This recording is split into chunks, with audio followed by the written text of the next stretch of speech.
I had to audition for Kangaroo. I had to watch the show, reading the scripts that had become those shows, because they ad-libbed a lot. They did not lock down dialogue in the scripts. So you had to kind of give them a sense of what the scene would be about and what the turning points in it were. And they let me watch for a month before I submitted something, and I submitted something. And they didn't give me the job.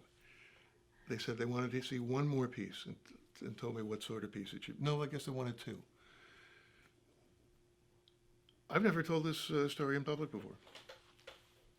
My mother's brother, Jed Harris, the Broadway legend, was, in the last 20 years of his life, he couldn't really work in the theater or the films anymore.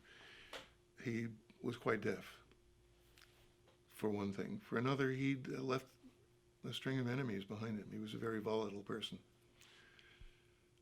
He had had a fight with my mother when I was about 16, and he disappeared from our lives. The day that I was going to hand in my second round of material for Captain Kangaroo, he reappeared in our lives. He turned up. Where I was staying that summer was not with my mother, it was with my girlfriend. There was no TV there.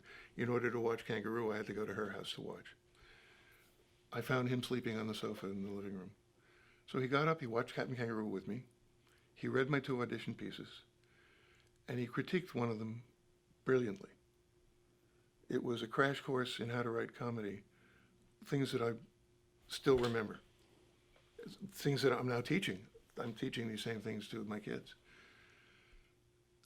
I went back and rewrote the piece and got the job. That piece was broadcast as written, but it never changed again. And I'm obviously lucky to have been born into that family, to have had that opportunity. What were the things he taught you? Well, the big one was not to have a character aware there might be a problem. Said if the character is saying, I've made this invention, Mr. Green Jeans on Kangaroo used to make inventions. It wasn't, I've got this invention, I want you to try it, it may have some bugs.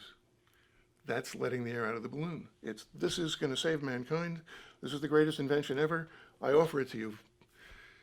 And the captain should start using it, saying, I've always wanted something that would do this. Finally, I've got it. Then you get, when it goes wrong, he has some distance to fall. That was the core message in it. I had written it, and I get kids doing it now. Someone saying, I don't know, this may not work, but you could try it. And they say, no. They have to say, this is going to work. This is going to be great.